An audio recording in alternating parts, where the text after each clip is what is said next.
सब सब कर मंगल पाएंगे महाअष्ट नवकार गति गति में अर्हत जाता जन जन से हो मिटाता ये कण कण के उपकारेंगे महाअष्ट नवकार कर्मों की तो तारा निर्मल है ज्ञान की धारा शाश्वती दुख के अधिकारी महामंत्र नवकार जिनका के अनुसाता जिनवान से रखाता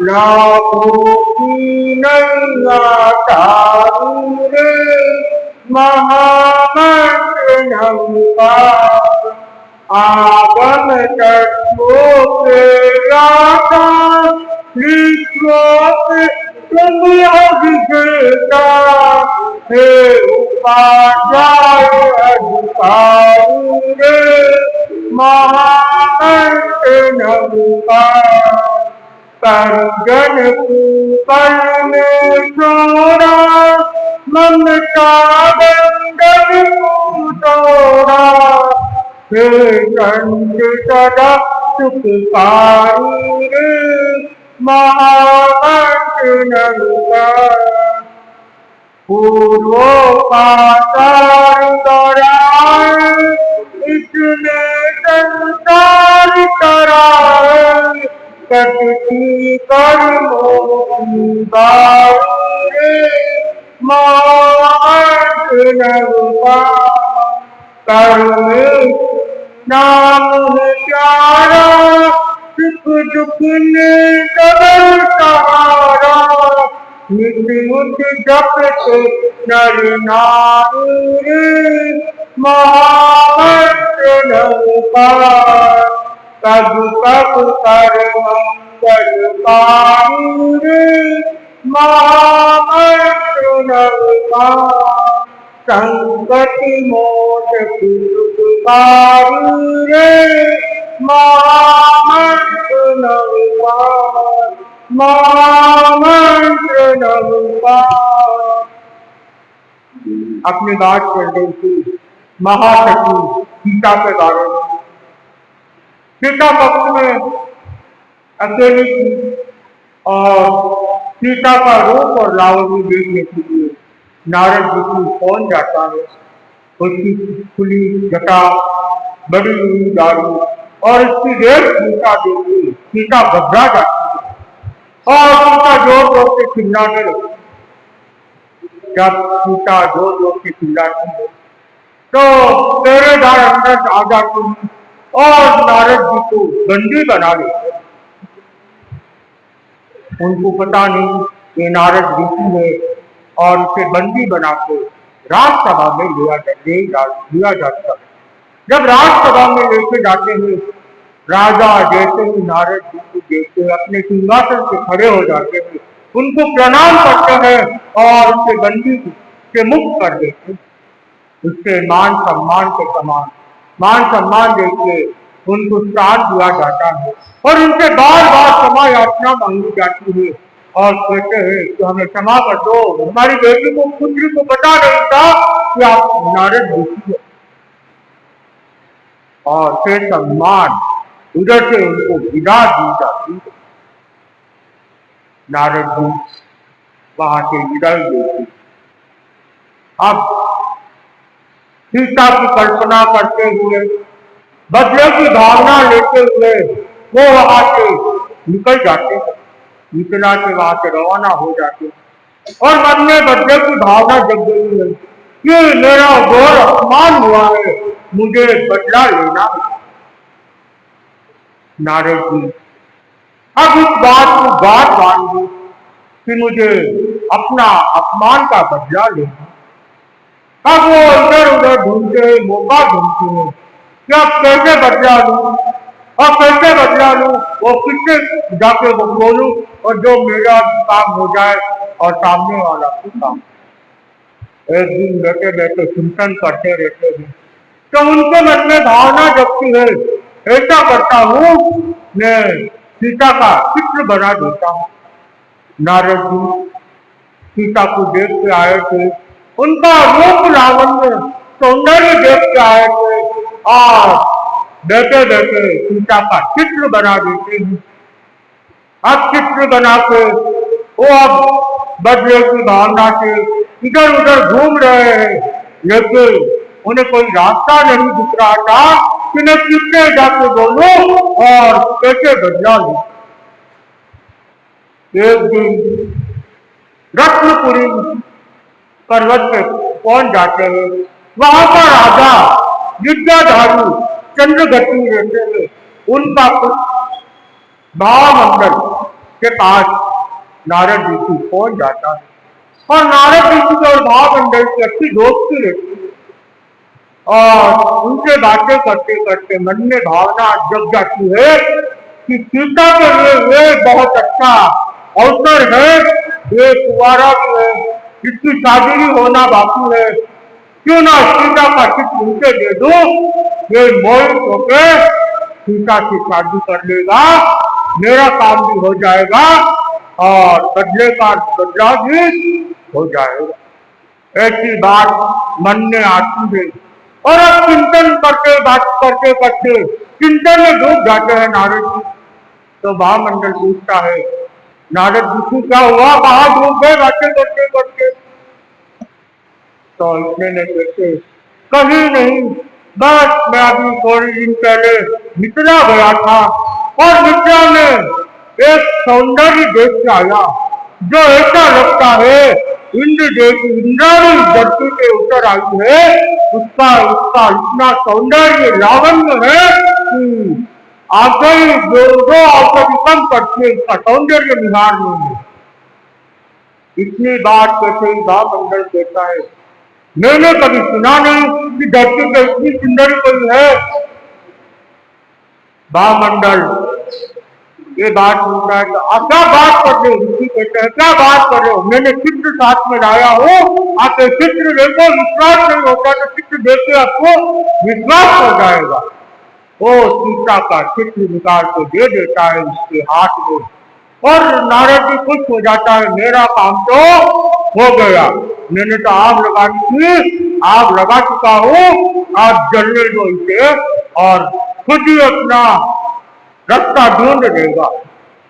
अब भावमंडल उस चित्र को देख के बस उस चित्र में खो जाता है। अब सीता का सपना देखने लग जाता है, और ऋषि को कहता है, सचमुच ये कोई इंद्राणी से तो कम नहीं है, धरती के आ गई और हमको पता भी नहीं है कि धरती के इतनी सौंदर्यशाली स्त्री भी। फिर नारद जी से पूरी इंक्वायरी करता है, तो नारद जी बातों बातों में ये भी बात कह जाते हैं कि सीता तुम्हारी होने से रही, सीता की तो सगाई हो चुकी है राम से, और वापस जलते हुए में घी भी डाल देता है कि सगाई तो हुई है, शादी नहीं हुई, आप चाहो तो उसे पा सकते हो, आप तो इतने बलशाली हो, आप चाहो तो उसे ला सकते हो यहाँ पे। समाधान भी करता जाता है, अंदर से घी भी डाले जा रहा है कि उसे तो बदला लेना था सीता से, इसलिए वो घी का काम भी कर रहा है, आग भी लगाया जा रहा है, थोड़े थोड़े पानी के छींटे दे और थोड़ा थोड़ा घी भी डाले जाए। अब उसका काम पूरा हो जाता है, वो वहां से आज्ञा लेके निकल जाता। अब भावमंडल उसे देखते ही एकदम आकर्षण हो गया, और उसका मन मथुरा सीता के यहाँ पहुंच गया। मन ही मन उसकी सौंदर्य को निहारने लग गया, और बार बार उसका मन नहीं रहता। कुछ दिन बीत जाते हैं, और जैसे ही राजा चंद्रगति को पता चलता है कि मेरा बेटा आजकल कोई खोया खोया का रहता है, स्वास्थ्य ठीक नहीं लगता है, व्यक्ति को बुलाया जाता है, यज्ञ से उनका उपचार कराया जाता है। लेकिन मन का रोग कौन पहचान सकता था। यज्ञ अपनी दवाइयां देकर चला गया, लेकिन कोई असर नहीं हुई। फिर राजा सोचता है अब दूसरा यज्ञ को लाना चाहिए, इससे कोई असर नहीं हो रहा है, और दूसरे यज्ञ को भी बुलाया जाता। जब मन की बीमारी का इलाज कौन दे सकता था। ऐसे करते करते 3-4 यज्ञ आ जाते हैं और कोई असर नहीं होता। एक यज्ञ बूढ़ा होता है, वो अब इलाज करना छोड़ देता है, फिर भी उसके पास जाते हैं। राजा स्वयं चला जाता है उस यज्ञ को बुलाने, और यज्ञ कहता है मैंने तो अब मेरे से होता नहीं है, लेकिन तुम स्वयं आए हो तो मैं चलता हूँ तुम्हारे साथ। तो राजा के साथ वो बूढ़ा यज्ञ भी साथ में आ जाता है, और यज्ञ अपने हिसाब से देखता है, उसे रोग का पता चल जाता है। राजा के पास आता है, राजा को कहता है इसके मन में कोई ऐसी बात बनी हुई है जो इसका शरीर को नुकसान कर रहा है, और इसका दिन भी दिन चेहरा उतरा जा रहा है, शरीर कमजोर होता जा रहा है। अब आप लोग इसकी मन की बात निकालो तो समझ में आए। अब वैद्य ने अपना इलाज बता दिया और वैद्य वहां से चला जाता। अब राजा सोचता है बेटा मेरे से तो कुछ कहने से रहा, और अपने दोस्तों को, पुत्र के दोस्तों को बुलाया जाता है और उसे कहते हैं तुम जाओ और अपने दोस्त भामा मंडल को पूछो क्या हुआ है, उसका मन में क्या है, और उसकी मन की बात मेरे पास पहुंचा। अब उनके दोस्त वहां पहुंच जाते हैं, अपनी पूरी कोशिश लगाते हैं मन की बात निकालने की, लेकिन वो कुछ नहीं बोलता। निराशा होकर राजा के पास पहुंच जाते हैं, और राजा के पास पहुंच के भी राजा को कहता है ये काम हम नहीं कर पाए, ये काम एक कर सकता है। पूछते हैं वो कौन है, तो कहते हैं तुम्हारे ये राज्य सेवक का लड़का है, वो जो अभी बाहर गया हुआ है, वो 1-2 दिन में आ जाएगा, वो खास मित्र है भामंडल का, वो ये काम कर सकता है। 2 दिन बाद भामंडल का दोस्त गांव में आ जाता है, तो राजा उसे बुलाने भेज देते। राजा के पास वो पहुंच जाता है, राजन से कहता है क्या काम है आपको, मैं बाहर गया हुआ था आज ही आया, आप फरमाइए राजन क्या काम।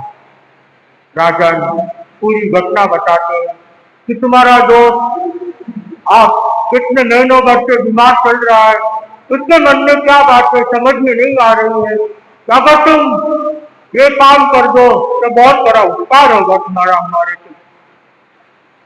तो वो विश्वास दिलाता है कि राजन ये तो मेरे बाएं हाथ का काम है, आप बिल्कुल चिंता मत करो, मैं अभी जाता हूँ, 1-2 दिन में समाचार लाके आपको दे देता। राजा भी अपनी बात सुन के निश्चित हो जाता है कि 1-2 दिन में समाचार आ जाएंगे, और वो वहां पहुंच जाता। भामंडल के पास पहुंचता है, भामंडल से बात करता है क्या बात है तुम उदास उदास क्यों, वो चेहरा भी उतर गया है, शरीर भी कमजोर हो रहा है, क्या बात। वो कुछ समय तो कुछ बताता नहीं है, फिर अपनी दिल की बात बता देता है कि मुझे मिथिला नरेश जनक की पुत्री सीता पसंद आ गई है, और मैं सीता को पाना चाहता हूँ, और सीता को पाना इतना आसान नहीं है क्योंकि उसकी सगाई हो चुकी, और मैं किसी भी हालत में सीता को पाना चाहता हूँ। मैंने जैसे उसका चित्र देखा है, मैं तो बस मेरा मन मेरा तन सब वही मिथिला सीता के पास पहुंच चुका है।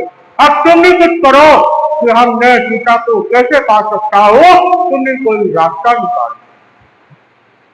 इतनी बात सुनते ही वो कहता है थोड़ा सा समय दे दो मेरे को, मैं कोई रास्ता निकालता हूँ।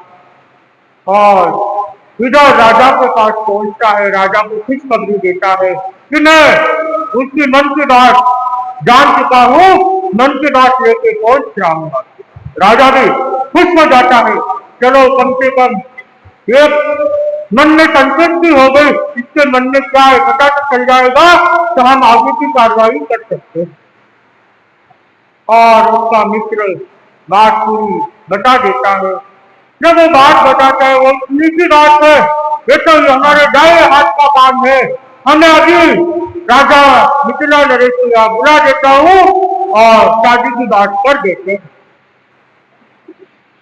फिर उसका दोस्त कहता है इतना आसान नहीं है जितना आप सोच रहे हो, उसकी सीता की तो सगाई श्री राम से हो चुकी, अयोध्या नरेश के पुत्र श्री राम से हो चुकी।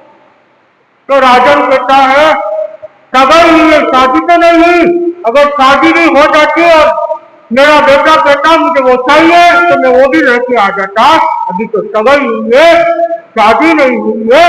अब हम राजा को यहाँ बुलाएंगे और राजा से हम बात करेंगे और सीता की शादी अपने पुत्र के साथ कराएंगे।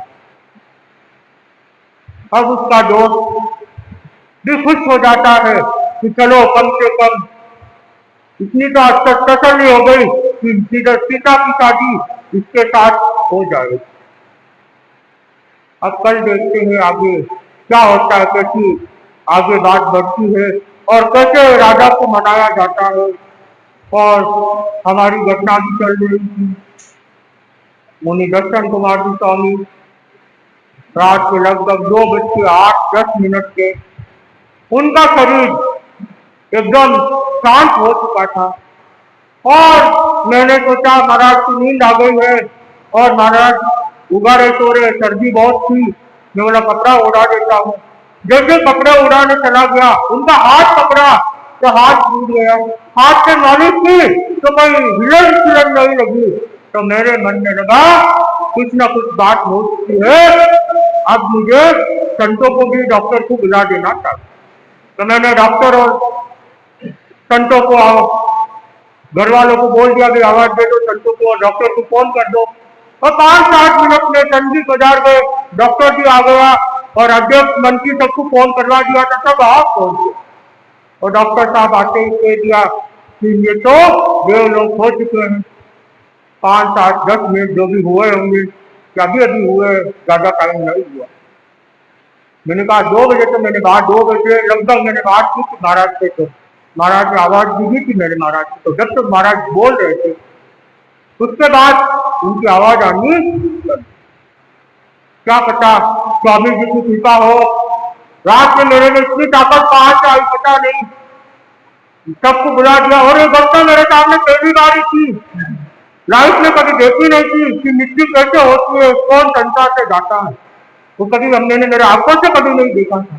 लेकिन उस दिन पहली बार की ये घटना और देखते हिम्मत भी कहां से आई पता नहीं। और मैंने सबको बुला दिया, संतों को बुला दिया, संतों ने डॉक्टर ने सब हो गया फाइनल। फिर मेरे को बोले कपड़े निकाल के दे दो, मैं तो अभी आज ही आया था, महाराज को किसने क्या करा किसने क्या वो भी पता नहीं था। फिर मैंने वो घाट ऐसे लेके अतुल कुमार जी स्वामी को दे दीजिए, कोई कपड़े की घाट है महाराज की, इसमें से कपड़े जो भी है महाराज को पहनाना है, ऊपर की जो भी है इसमें है जो ये पड़े कि मैं तो आज ही आया, पता नहीं महाराज के पास क्या सामान है क्या नहीं। वो सामान सब मैंने एक बार अतुल कुमार जी स्वामी को सौंप दिया, उसमें से कपड़े सब पहनाए गए उनको। और लगभग 2:45 बजे तक हमने कमरा खाली कर दिया, महाराज को सौंप दिया वहां पे अध्यक्ष मंत्री को, और मैं पास वाले कमरे में शिफ्ट हो गया संतों के साथ चला। फिर अध्यक्ष मंत्री आए हर्षराज स्वामी के पास कि गुरुदेव को निवेदन करना है, तो बोले पत्र भेजने की कहा जरूरत है, 10 किलोमीटर दूरी है तो हम चले जाते। तो गुरुदेव का उसी दिन याद हुआ था 10 किलोमीटर दूरी पे, तो सब लोग वहां पहुंच गए सुबह सुबह। पहुंचने के बाद गुरुदेव को लगभग 4:15 पहुंच गए थे और गुरुदेव को निवेदन किया और 5 बजे वापस गुरुदेव का संदेश आ चुका था हमारे पास।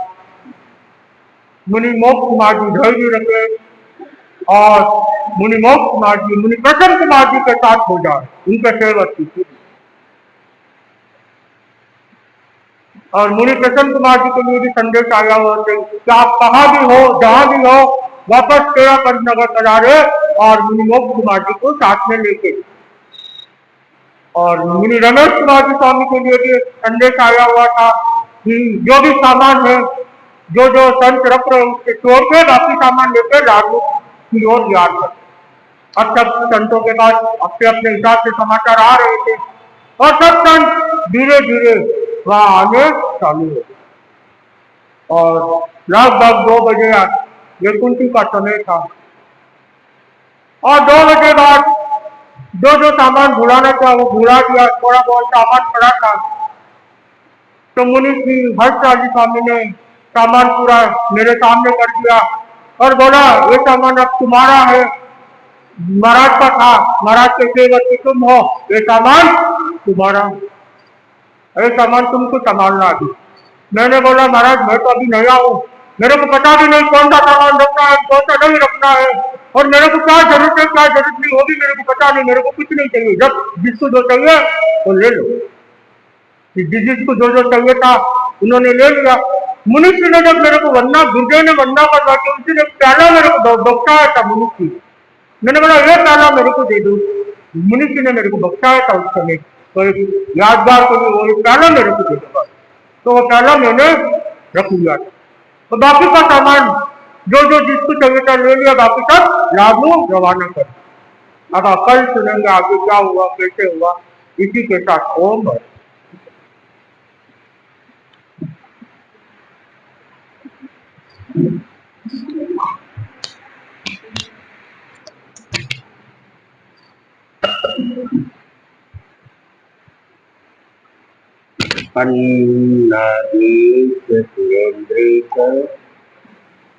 कौशिके पादतर्भिके निर्विशेषमनस्काय श्री वीरस्वामिने वीतरागपुरुष भगवान महावीर को भक्ति वंदना। वीतरागता के महान साधक महातपस्वी युग प्रधान आचार्य श्री महासमुद्र को भक्ति वंदना।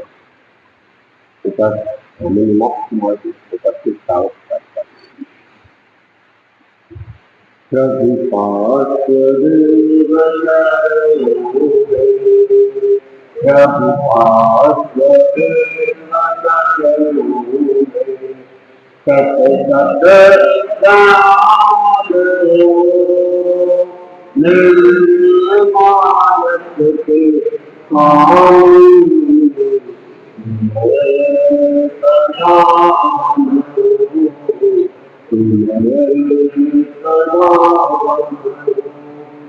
दुनिया में है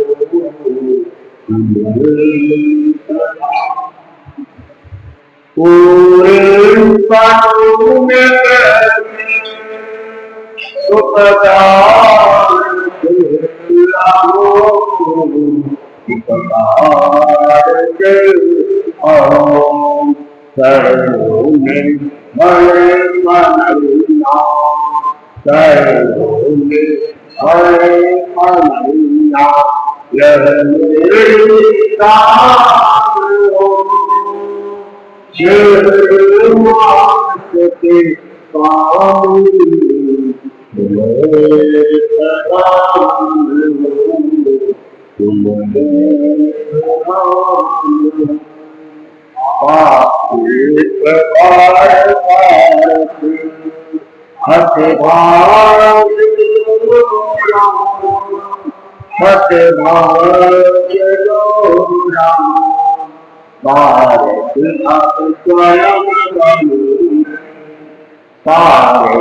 आप स्वयं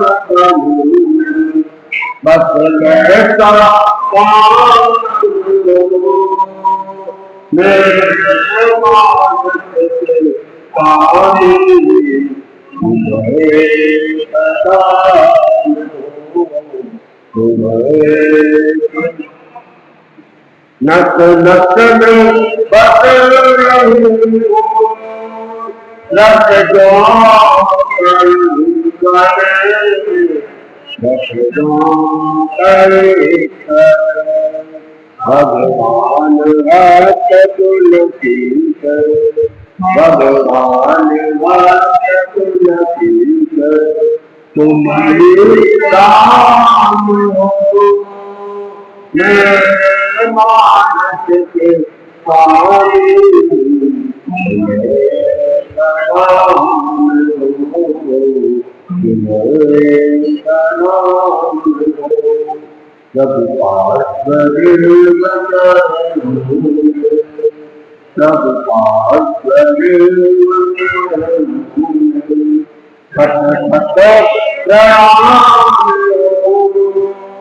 मेरे मानस के स्वामी, तुम्हें सलाम हो, तुम्हें सलाम।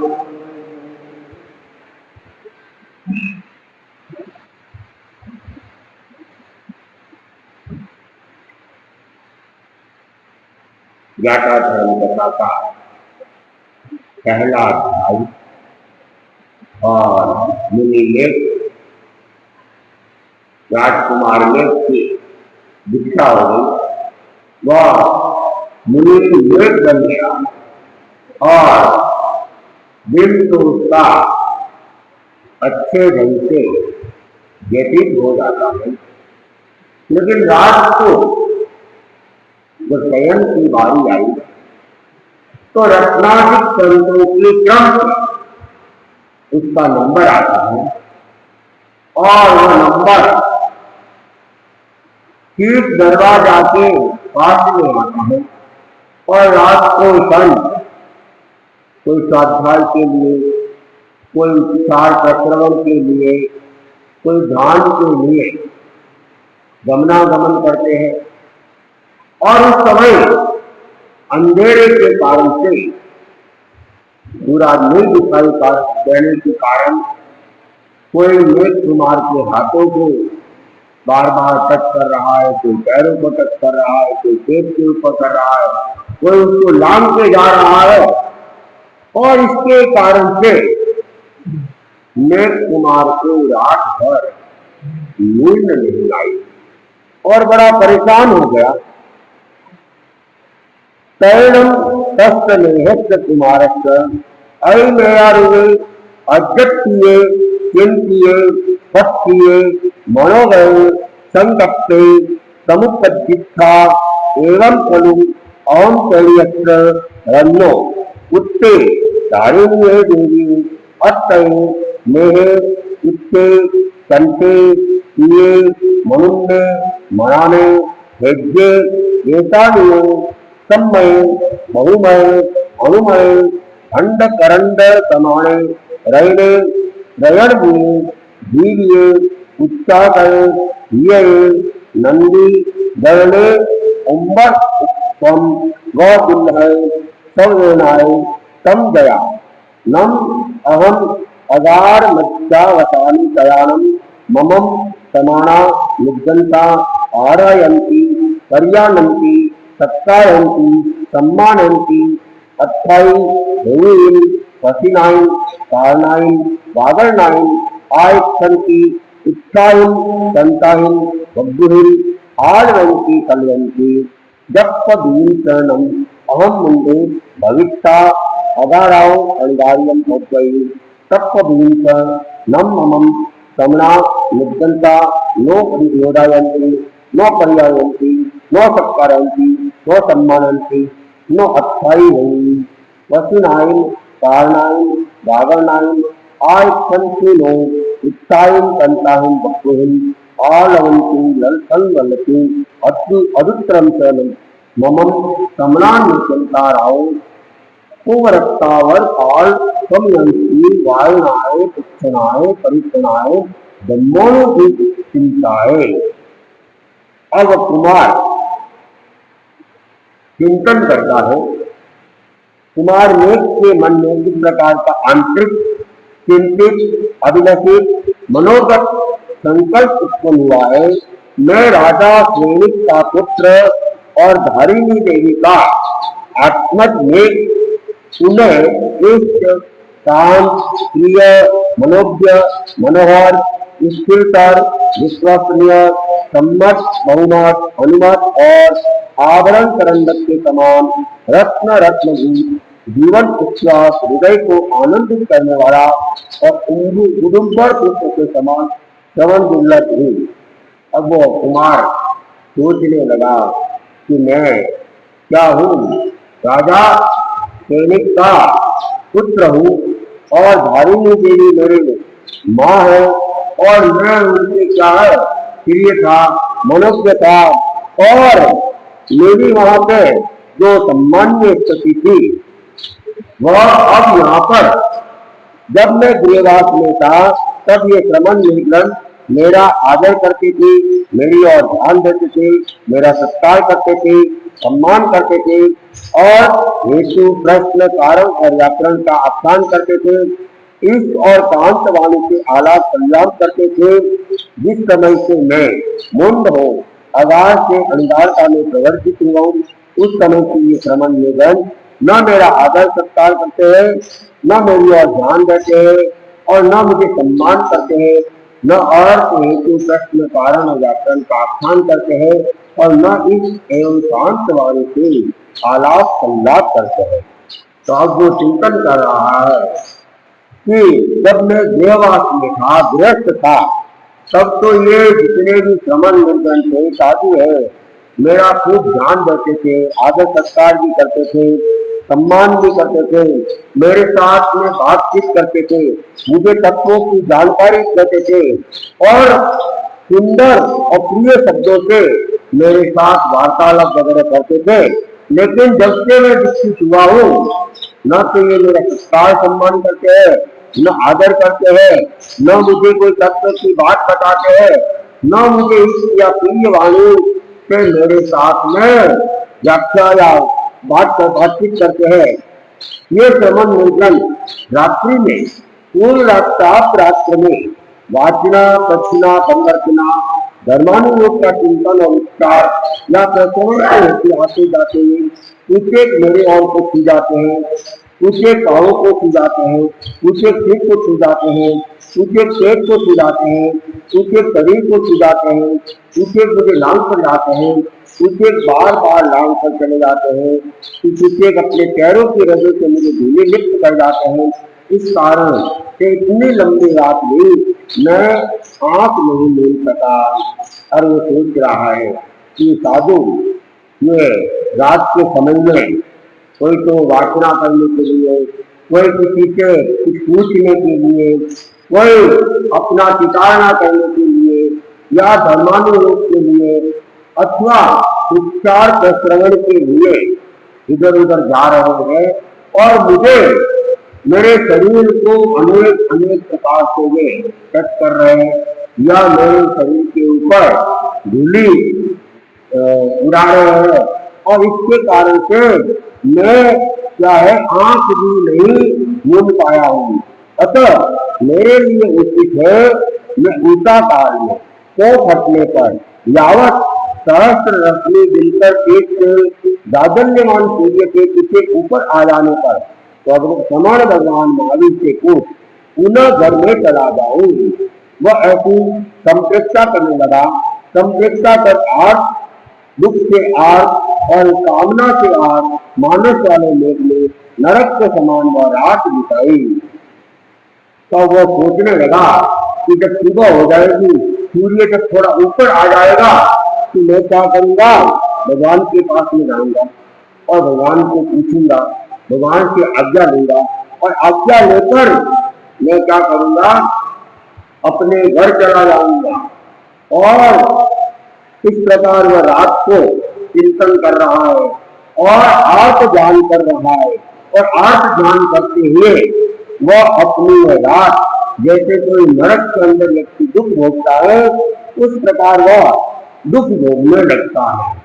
कहा गया है कि संयम का जो मार्ग है, संयम का जो जीवन है, यदि उसके अंदर रस आ जाता है तो फिर व्यक्ति इतना भी कष्ट हो उसे वो कष्ट नहीं लगते हैं और कष्टों में भी वो प्रसन्न हो जाता है।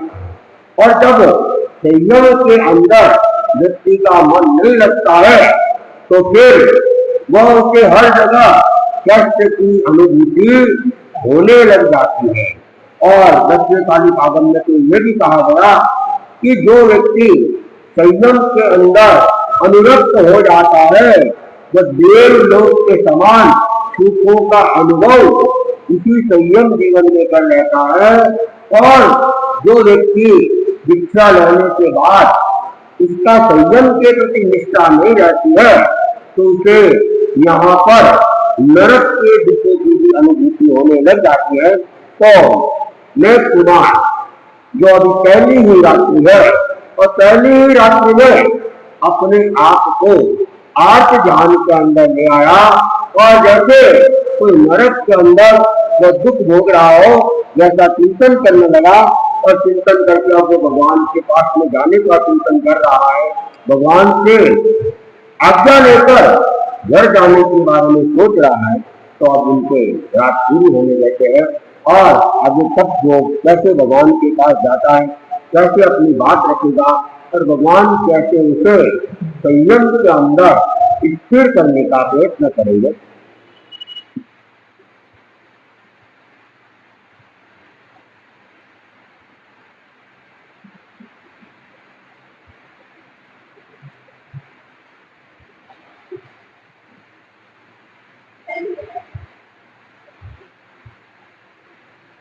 जनक कुमार चरित्र का आख्यान चल रहा है और सुदत्त सेठ वह राजा के पास में आता है, उनसे भेंट करता है और उसके बाद राजा ने उसको पान दिलाया और दोनों सुदत्त सेठ और मत्स्योदय जो कि जनक कुमार का दूसरा नाम था एक दूसरे को पहचान जाते हैं।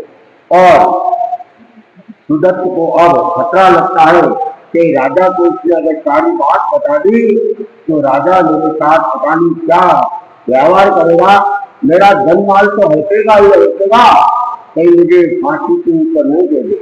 मैं आया तो यहाँ नगर सेठ की पदवी लेने और पता नहीं कौन सा पद मुझे मिल जाए। तो वो सोच रहा है कि मुझे कोई षड्यंत्र करना चाहिए और ये चिंतन करके वो भीतरती चांडाल को बुलाता है और उसे अपनी सारी योजना समझाता है। और वो भीतरती चांडाल भी लालच में आ जाता है और लालच में आते हुए राजा के पास आता है, राजा को सुंदर गीत सुनाता है।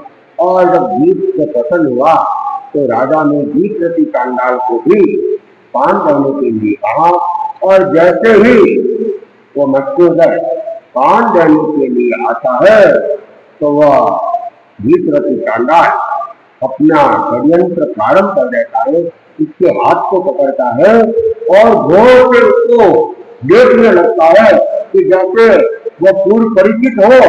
और अब उसको ऐसा ही लग रहा है कि ये जो मिला हुआ आदमी है वो मेरे परिचित आदमी के समान है। इस प्रकार का वह नाटक करने लगता है और फिर वह बोलता है, मेरे प्यारे रात तुम मैं खोज खोज कर हारा हूँ, खोज खोज कर हारा, डरता पल पल नाम तुम्हारा, मेरे प्यारे रात तुम मैं खोज खोज कर हारा हूँ।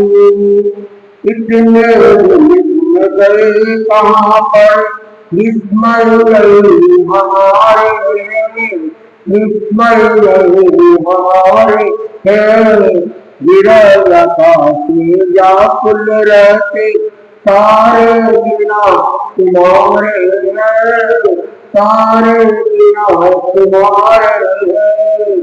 आज नहीं हृदय में आया काश दुलारा, मेरे प्यारी रात तुम मैं खोज खोज कर हारा हूँ, खोज खोज कर हारा, डरता पल पल जान तुम्हारा, मेरे प्यारी रात तुम मैं खोज खोज कर हारा हूँ।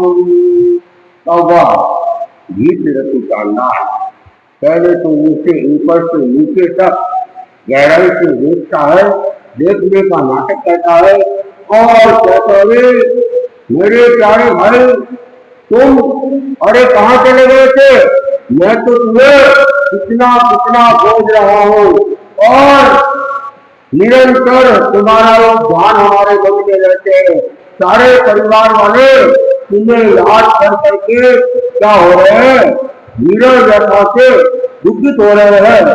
तुम कहाँ चले गए थे, आज तुम हमें मिले हो और हमारा हृदय खिल गया है। तो इस प्रकार वह गीत रति चांडाल ने षड्यंत्र रचा के राजा के सामने ये बात रखी कि ये मत्स्योदर तो कौन है, ये तो हमारा ही भाई है, ये हमारा भाई है और ये हमको छोड़ के कहीं चला गया था और इनकी हम लोग को खोज कर रहे हैं और आज यहाँ पर ये मत्स्योदर के रूप में हमें मिल गया है। तो राजा ने जैसे ही ये दिखा, कर्मों की कैसी मारा, कर्मों की कैसी मारा, राजा ने सोचा विस्मय भय, राजा ने सोचा विस्मय भय, चांडाल जाति का मत्स्योदर, चांडाल जाति का मत्स्योदर, मेरे पे ये गति पारा, मेरे पे ये गति पारा, कर्मों की कैसे मारा, कर्मों की कैसे मारा, अपने को वर्ग बताया था, अपने को वर्ग बताया था, मेरे को भरमाया था, मेरे को भरमाया था, पान हाथ का खाया, पान हाथ का खाया, कर्मों की कैसे माया, कर्मों की कैसे माया। तो राजा भी अब बड़ा विस्मय भूत हो जाता है, आश्चर्यचकित हो जाता है और सोचने लगा, अरे ये क्या, ये तो चांडाल जाति का है मत्स्योदर और इसने अपना भेद मेरे से छिपाया है, इसने मुझे धोखा दिया है और मुझे तो इसने अपना परिचय में क्या कहा था कि मैं तो क्या हूँ, बंदे का बेटा हूँ, एक वणिक हूँ और वास्तव में यह चांडाल जाति का है, नीच जाति का है और मुझे इसने क्या है धोखा दिया और धोखा देकर इसने अपने हाथों से मुझे क्या खिलाया?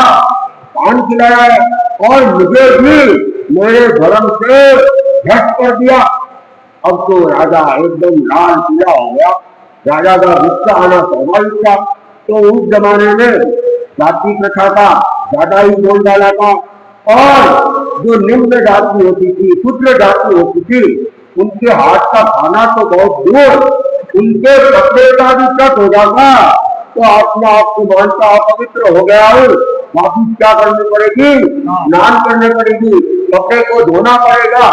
तो अब राजा वो सोचना लगा कि इसने मुझे बड़ा धोखा दिया, और मुझे अपने हाथों से पान खिलाकर मुझे भी भ्रष्ट कर दिया, और पूरे दरबारियों को भी इसने भ्रष्ट कर दिया है।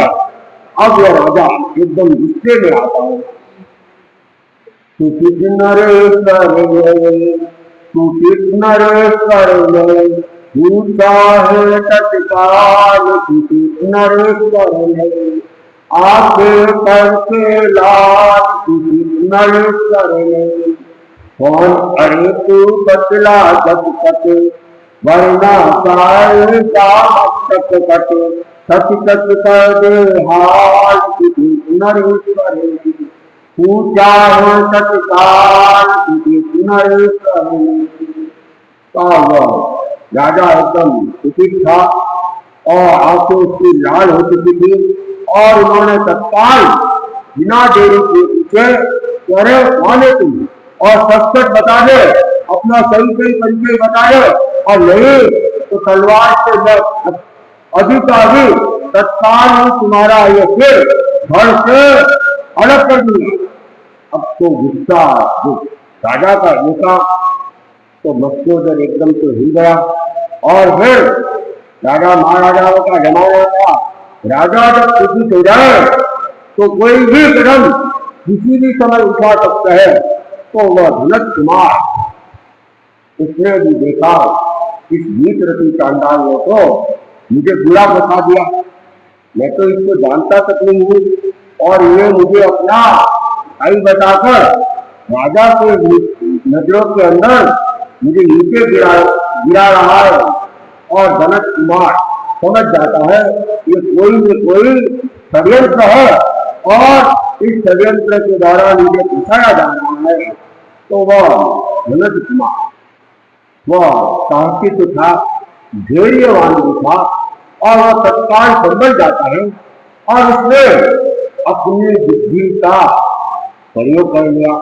जैसे आचार्य दीक्षित है और प्रत्या बुद्धि के धनिक है, तत्काल समस्या का समाधान खोज लेते थे। तो धनंजय कुमार ने भी देखा, और बुद्धि के द्वारा ही मुझे इस समस्या से पार पाना है, और उसने भी कहना चालू कर दिया, बोला धनंजय कुमार करके दूर विचार, गीत रखी है भाई मेरा फर्क न इसमें तार। बोला गलत कुमार है करके दूर विचार, पिता हमारा एक माता नहीं सीता ये तो सीता किस्मत है नारी नारी। मेरे पर समाचार है इस पर प्यार अपार है, मेरे पर समाचार है इस पर प्यार अपार। बोला गलत कुमार करके दूर विचार, रत्न हरे बहुत किसान इसके चारों भूतल में, केवल 5 रत्न है काल राजन मेरे इस तन में। गंगा सूर्य निकाला है दिखलाया तत्काल, गंगा सूर्य निकाला है दिखलाया तत्काल। गीत रखी है भाई मेरा फर्क नहीं मिलता। उन्हें देख कर मुग्ध हुआ नित बोला रत्न मिलाने, इसका भी तमकील देखिए मेरे से भी आए, इनका मूल्य उदार है, भीतर तक अपार है, भीत रखी है भाई बिना फर्क नहीं तार, भोला भरत कुमार है करके दूर विकार। उसने भी देखा कि इसने मुझे षड्यंत्र करके फंसाया है, तब इसका जवाब भी मुझे भी षड्यंत्र से ही देना होगा। और वह भरत कुमार बड़ा गहराई से चिंतन करके और अपने दिमाग में तत्काल ही एक योजना बना के कहता है कि गीत रति ये मेरा भाई है और इसमें बिल्कुल भी फर्क नहीं है, ये जो कह रहा है सोना आना ठीक है, लेकिन राजन बात यह है कि हमारे पिता तो एक ही है, लेकिन माँ हमारी क्या है अलग अलग है। दो मेरे पिता के दो बच्चा थी, मैं बड़ी का था और ये छोटी का था।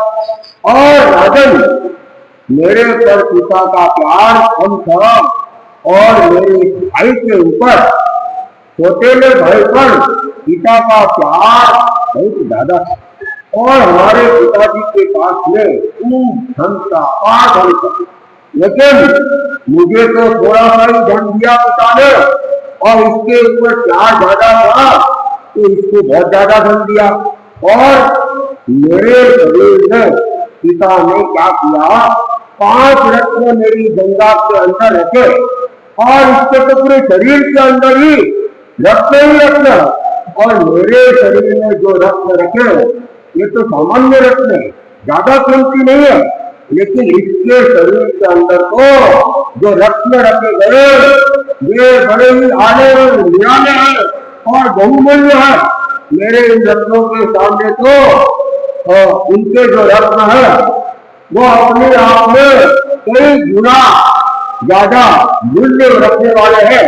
तो उसने क्या किया, वो गंगा को तत्काल छीन लेता है और छीन के लिए 5 रत्न निकाल देते, और जिसे भरत कुमार क्या कह रहा था सामान्य रत्न है, अरे ये रत्न तो किसके दिए हुए थे, देवी के द्वारा दिए हुए थे, चक्रेश्वरी देवी ने दिए थे और 5 अलग अलग काम करने वाले रत्न थे। और राजा ने जैसे ही वे 5 रत्न लेके राजा को एकदम भूचक्का रह गया, अरे इसको ये सामान्य रत्न कह रहा है, ऐसे रत्न तो मेरे राजकोट के अंदर भी नहीं है और ये कह रहा है सामान्य रत्न है। तो इस गीत रत्न के पास से और कैसे निराले रत्न होंगे, मुझे उसको भी देखना चाहिए। तो अब तत्काल राजा क्या करता है, अपने आदमियों को बुलाता है और कहते फिरो, इससे भी फिरो, और उसके शरीर में तो भरे हुए रत्न, ये कह रहा है मेरे तो 5 ही रत्न है, लेकिन इसके तो पूरे शरीर में है, तो इसके शरीर को छूलो और रत्नों को निकालो, उन रत्नों को भी मुझे देखना है। और राजा ने जैसे आदमियों को बुलाया, अब बेचारा वो तो कांपने लग गया, तो उसके शरीर में तो कोई रत्न सही नहीं, और अगर रत्न नहीं मिलेंगे तब तो शरीर को काटा जाएगा, तो क्या होगा, शरीर सारा लहू लुहान हो जाएगा, शरीर सारा कंपनी हो जाएगा। तो उसने देखा अरे फंस गया, फंसाने तो आया था इस मत्स्यधर को और यहाँ तो मैं खुद ही फंस गया हूँ। अब बेचारा गीत रति चांडाल क्या करता है, किस प्रकार वो अपने बचने का उपाय करता है, इसका हम आगे सुनेंगे। तो आज का 1 दिवसीय त्याग पपीता खाने का त्याग है, और दूसरी कल अपना क्या है, विकास महोत्सव है, और कार्यक्रम लगभग अपना टाइम तो यही रहेगा 9:15 बजे से। वक्ताओं के बोलने के कारण से देरी हो जाए तो बात अलग है, पूरा होने चालू होने का टाइम लगभग 9:15 बजे का है। और जो भी वक्ता बोलना चाहते हैं ये अपने नाम पहले से दे दीजिए, तो ज्यादा वो सुविधाजनक हो जाएगा, व्यवस्थित कार्यक्रम हो जाएगा। और एक सूचना के बाद है आज दोपहर दीपू दूरे के अटैचमेंट्स में एक भक्ति रखी गई है। सभी महिलाओं को आना है, सभी महिलाओं का ऐसे मंडल हम लोग मंडल में कैसे सभी महिलाओं को आना है। और हर शाम को एक बड़ी भक्ति रखी गई है, उसमें ये साथ तो सभी भाइयों सभी समय पर आए होते हैं। कहाँ पे रखोगे? स्थान क्या है? भगवान गणेश कल की भक्ति भगवान गणेश की रखी गई है। और आज से सत्याग्रह उपवास मेला केला का दिन के दिन सत्याग्रह करना है। बड़े बड़े देवगुरु धर्म की प्राप्ति को कल सवेरे सूर्योदय तक तीनों आरती त्याग है, रात को चारों आरती त्याग है, कच्चे पानी के त्याग है। प्रशासन के सत्याग्रह वाले देवगुरु धर्म की प्राप्ति को कल सवेरे सूर्योदय तक एक बार एक जगह 1 घंटे से अधिक खाने की त्याग है, रात को चारों आरती त्याग है, कच्चे पानी के त्याग। उन्हें मंगल कत्तारी मंगलम रेणुका मंगलम सिद्धा मंगलम साहू मंगलम पन्नत मंगलम कत्तारी लोग समारंभ का लोकमा सिद्धा लोकमा साहू लोकमा देवनी पन्नत मंगलम कत्तारी शरणम पवचान रणती शरणम पवचान हे शरणम पवचान साहू शरणम पवचान देवनी पन्नतम धम्मम शरणम पवचान विघ्न हरण मंगल कर स्वामी विष्णु नाम हरे